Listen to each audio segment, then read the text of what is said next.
Stunning, breathtaking, mysterious. Those who've seen the remains of the ancient city of Sigiriya in Sri Lanka with their own eyes will find many words to describe their impressions. Built on top of a huge boulder, the fortifications continue to fascinate us to this day. Declared a World Heritage Site by UNESCO in the early 1980s, the tranquility still fascinates countless tourists from all over the world.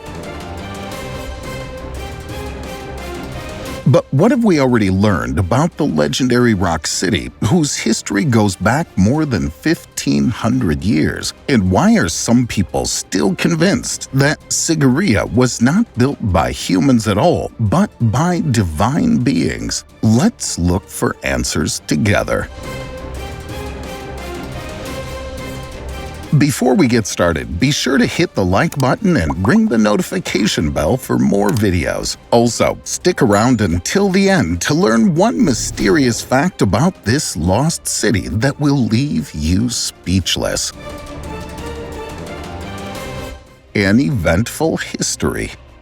As just mentioned, the rock forest of Sigiriya looks back on a history of more than 1,500 years. However, archaeological discoveries show that human settlement in the region did not begin with the construction of the city. Some of our ancestors settled here as early as 5,000 years ago. Over time, the surrounding area also served as a home for Buddhist monks. The corresponding finds are dated to the 3rd century BC. In view of the difficult situation offered by the approximately 200-meter-high elevation, one might think that colonizing the mighty block of rock seemed anything but practical. However, that position at dizzying heights also has some fundamental advantages. It's difficult for enemies to reach, and it provides a perfect all-round view of the surrounding areas. In fact, it was no coincidence that the ancient complex was built on this very spot. Let's take a look at the bloodthirsty events that preceded the construction of the rock city. In 473 AD, King Datusena had been in power for 18 years. At the time, the ruler ruled from Anuradhapura. Today's capital of the north-central province of Sri Lanka has been the beating heart of various royal dynasties for over 1,000 years. The rightful heir to the throne of Datusena was his son Moggallana, although the ruler had one other child. However, since Kassapa was conceived with a concubine of the king, he had to take a back seat in the line of succession. However, the human lust for power is sometimes stronger than the love of one's family, which is why Kassapa killed his father and then ascended the throne. However, the parasite knew that his crime would not go unpunished. He feared his half-brother's revenge. So it was that the new king had a secluded fortress built that eluded the arm of Moggallana, the city of Sigiriya. As the new capital of the empire, Kassapa managed to remain in power from here for around 20 years before his fate finally caught up with him in 491. His half-brother, who was exiled in southern India,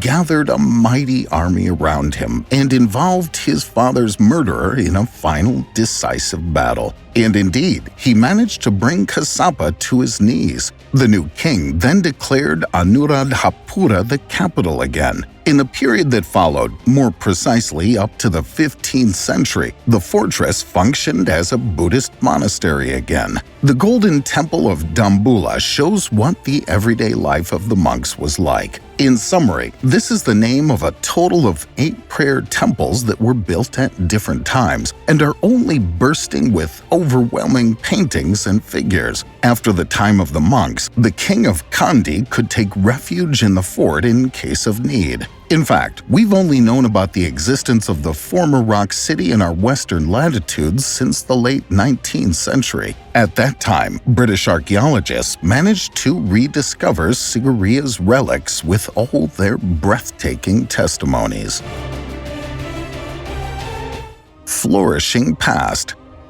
Given the rock fortress's designation, one might think that Sigiriya was a more utilitarian shelter with few amenities, but the exact opposite is true. The so-called Lion City was by no means a desolate place in which the everyday life of the residents was determined by the fear of an imminent danger, but a flourishing haven of life. Let's just take a look at the impressive fountain garden. This still testifies to the extraordinary knowledge of its builders and is considered a prime example of advanced technology of the past. The ingenious system of wells, canals, lakes, and dams ensured that drinking water never ran out, even in the event of a siege. Even if some buildings didn't manage to resist the gnawing ravages of time, their remains give a deep insight into the everyday reality of the former population. So high up on the rocks were the magnificent palaces, of which nothing more than the foundations are left today. The reason for this is that the pompous buildings were not made of solid stone, but of wood and weathered over the centuries. However, things are quite different with the so-called cloud girls. These are detailed frescoes that line the ascent to the monolith. An inscription tells us that there were once 500 of these amazing drawings. Today, we can still admire 22 of them. In detail, many shirtless women greet us here. The beauties from days long gone have been worked out in such detail that they almost look lifelike. A sad incident from 1967 shows that the breathtaking works of art are not appreciated by everyone. At that time, some of the cloud girls were damaged by unknown persons. Then, in the 1970s, the government decided to restore some of the artworks and give them a breast lift of sorts. According to this, the nipples of some women were drawn a little higher than was originally the case. Moreover, the 22 cloud maidens have managed to survive through the centuries because they were made in a particularly protected place. In detail, the corresponding rock niche is located in such a way that it cannot be reached by the heavy rains. Anyone who visits Sigiriya and is toying with the idea of capturing the centuries-old works of art should be careful. Tourists are strictly forbidden to take photos of the cloud girls. Mirror wall. What constitutes a real annoyance for those responsible for the city today is of inestimable value for archaeologists: graffiti. Admittedly, the graffiti left on Sigiriya's mirror wall is quite different from the urban artwork we see on trains or on the walls of houses. In detail, we're dealing here with the oldest evidence of Sinhalese poetry. Made between the 7th and 11th centuries AD, the decoding of the mirrored wall played a crucial role in the study of the Sinhala language. In terms of content, the graffiti deals with the cloud girls already presented, which also tells us that there were once 500 of the painted beauties. And what does the name mirror wall mean? Hundreds of years ago, was there a huge mirror in which the residents could gaze at themselves? Well, it wasn't quite like that, but something similar. The name goes back to the fact that the plastered wall was always polished to a high gloss during the reign of the king. In this way, it was possible for the ruler to admire his own face. Lion Gate. As already briefly mentioned, Sigiriya is also known as the Lion City. To understand why this is so, it's worth taking a look at the derivation of the name Sigiriya. In detail, this goes back to Sigiriya, which means something like Lion Rock. This name can probably be traced back to the massive stone lion that once adorned the main gate. Nowadays, however, only 2 oversized paws remain of the gigantic cat. In the 5th century, the site was much more spectacular. Anyone who wanted to enter the complex had to pass through the mouth of the huge guard, very similar to a scene from Disney's Aladdin, if you ever watched the film as a child. The City of the Gods.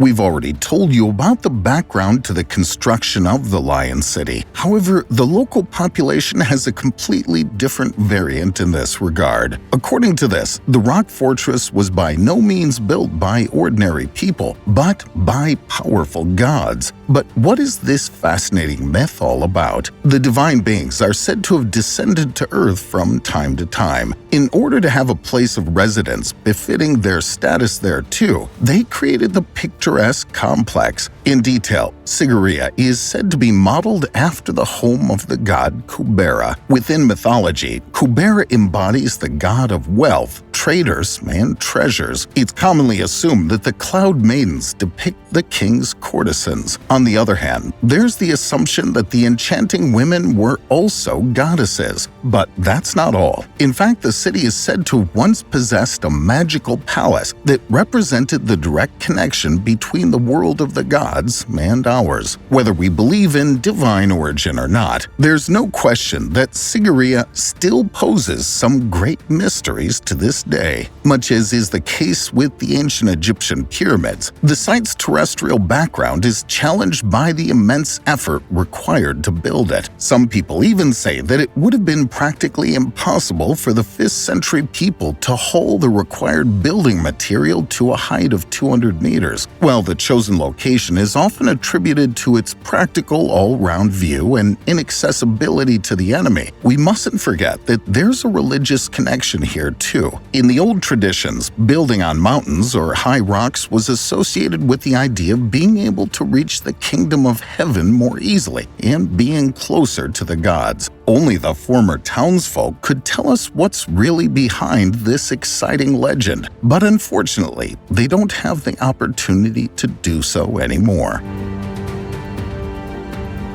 The Tower of Babel.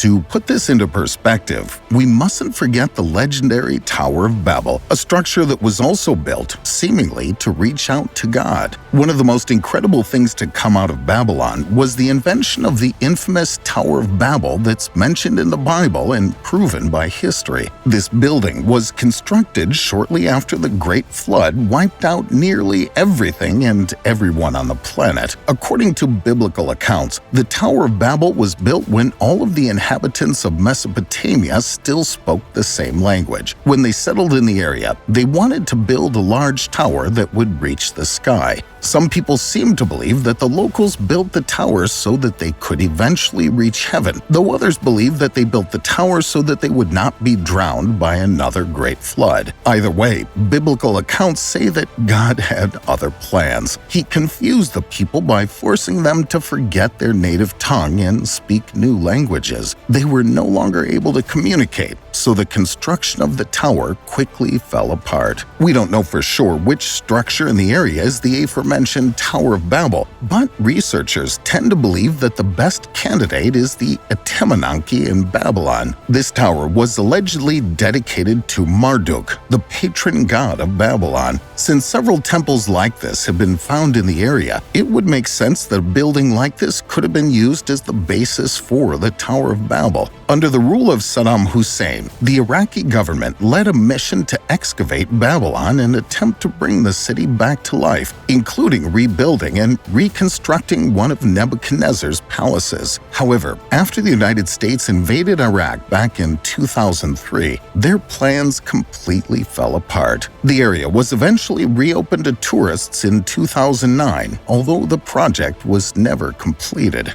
Thanks to the Babylonians inventing modern writing, we know so much about their city and how humans once lived. If only this were true for other parts of the world, history may tell a much different story.